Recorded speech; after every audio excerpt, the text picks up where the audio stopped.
क्या आपने सुना है कि एक ऋषि ने भगवान विष्णु की छाती पर लात मारी थी? हैरान कर देने वाली ये कहानी है ऋषि भृगु की। दरअसल ये सब एक परीक्षा लेने के लिए हुआ था। एक बार महर्षि भृगु सबसे श्रेष्ठ त्रिदेव कौन है ये जानना चाहते थे। उन्होंने तय किया कि वे ब्रह्मा, विष्णु और शिव जी की परीक्षा लेंगे। सबसे पहले वे ब्रह्मा जी के पास गए।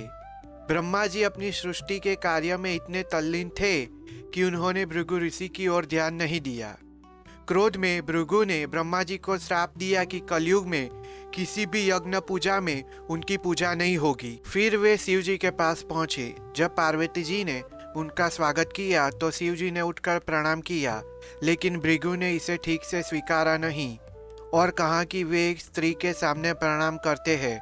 इस पर क्रोधित होकर भृगु ने शिव जी को श्राप दिया कि उनकी लिंग रूप में ही पूजा होगी, उनके पूर्ण स्वरूप की नहीं। अंत में वे भगवान विष्णु से मिलने वैकुंठ पहुंचे। विष्णु जी सो रहे थे। भृगु ऋषि ने अपना क्रोध जताने के लिए सीधे विष्णु जी की छाती पर एक लात मार दी।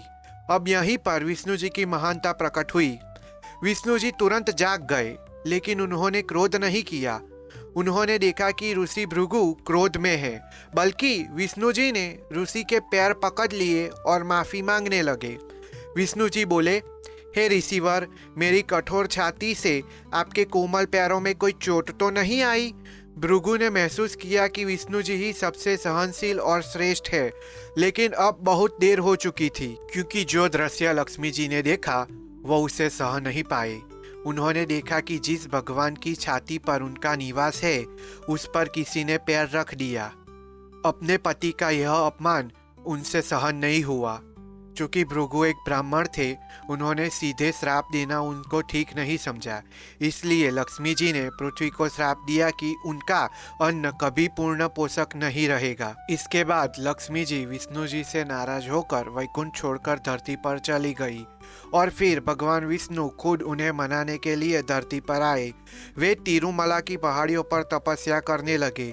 इनकी तपस्या के फल रूप लक्ष्मी जी मान गई और वहीं विष्णु जी भगवान वेंकटेश्वर के रूप में प्रसिद्ध हो गए।